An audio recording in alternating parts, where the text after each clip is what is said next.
So, according to a source, this is happening allegedly. There is interest within the Dallas Mavericks organization to trade for Zach LaVine. Now, obviously, we don't know if a trade's happening, but I want to hear your thoughts down below. What do you guys think of this information? We'll get right into it. Shout out the source for this. But I want to hear your thoughts down below. Would you guys trade for Zach LaVine if you were the Dallas Mavericks? I mean, he's not solving offense, but it would definitely help Spencer. I don't know. I mean, you might have to give up Spencer Dinwiddie for it, but let's talk about it and let's go. This information comes from our man Tim MacMahon and Zach Lowe of ESPN. Zach LaVine re-signed with the. Wait, before we talk about this, I post 150 videos a month regarding NBA draft, NBA media, NBA teams, every single team, every single player. Doesn't matter. 150 videos a month. We're on the way to 10,000. Subscribe. It's free. If you don't like it, you can always unsubscribe later. Zach LaVine re-signed with the Chicago Bulls this past offseason on a 5-year, $215 million deal. Some said it was an eyesore as soon as the ink dried, but his future with the franchise is uncertain given their struggles this year. The Dallas Mavericks are a team who could potentially have interest in Zach LaVine given their motivation to pair a second star with Luka Doncic. Quote, I just know there are fans of him that hold prominent positions within the Mavericks. Again, I'm not sitting here and telling you that there's some great consensus. I think there's enough fans of him where I wouldn't totally rule it out, end quote, said Tim MacMahon on the Zach Lowe podcast. Zach Lowe's podcast, Lowe Post. Zach Lowe interjected that the Bulls do not appear to entertain trading Zach LaVine at this point.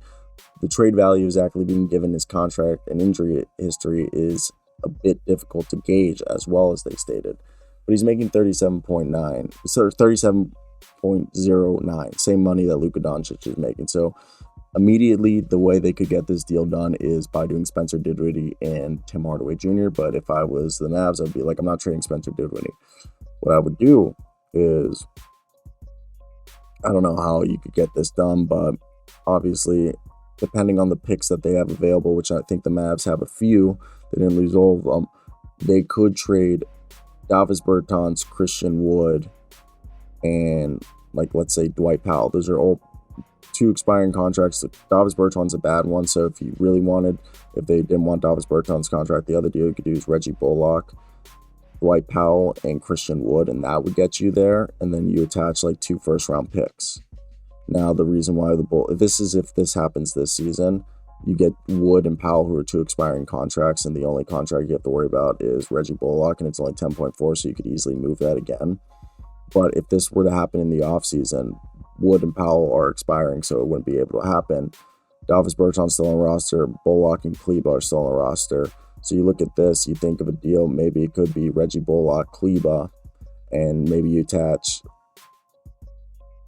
they would probably want Dorian Finney-Smith, but I wasn't give it up. I would be willing to give you 3 first-round picks if you would take on Davis Bertans. I'll give you 3 first-round picks, Davis Bertans, Reggie Bullock, and Maxi Kleba, and that would get the deal done, okay?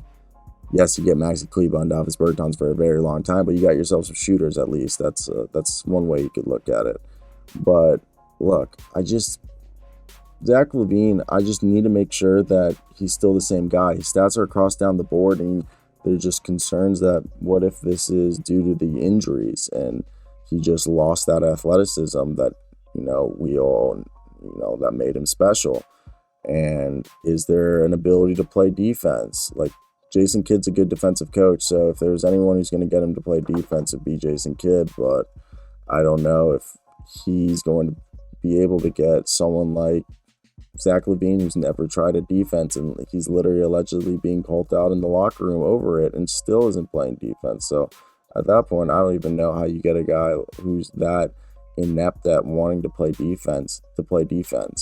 Maybe playing for, a legendary player like Jason Kidd is the answer to that, but I do think it's definitely, frustrating to think about if you're an NBA franchise and you like Zach LaVine, but you're just the whole defense is a big detriment to, getting him to your team. I think that's, the biggest if on him is, will he play defense? And the other thing is why I want to make a move this season is I want to see for how he looks for the rest of the year, knee-wise. Is that knee an issue? Seriously, is that going to be an issue? Will he be able to overcome that? And is that just, him shaking off some rust? Like, how much of an eyesore? Like, I know the cap is going to jump in like a year, so like the contract isn't that much of an eyesore, but like, is it? Like, is it? So that's where I'm over here, and I'm thinking, hey, how do we improve the situation? And it's definitely going to be interesting to see. Okay, but what are your guys' thoughts? I think definitely it does bring up some interesting things to think about with the two of these players. Like, not two of these players with Zach LaVine, but the players that are involved in who could potentially be involved in a deal. Yeah, it brings some questions, and those questions, I don't know when they'll be answered, but it'll definitely be interesting to see how it all plays out. So let me know what you guys think, and if you guys are even on the same page. But I definitely think it'd be cool to see how it all works out. But besides that, that's it for me, guys. I'm done rambling.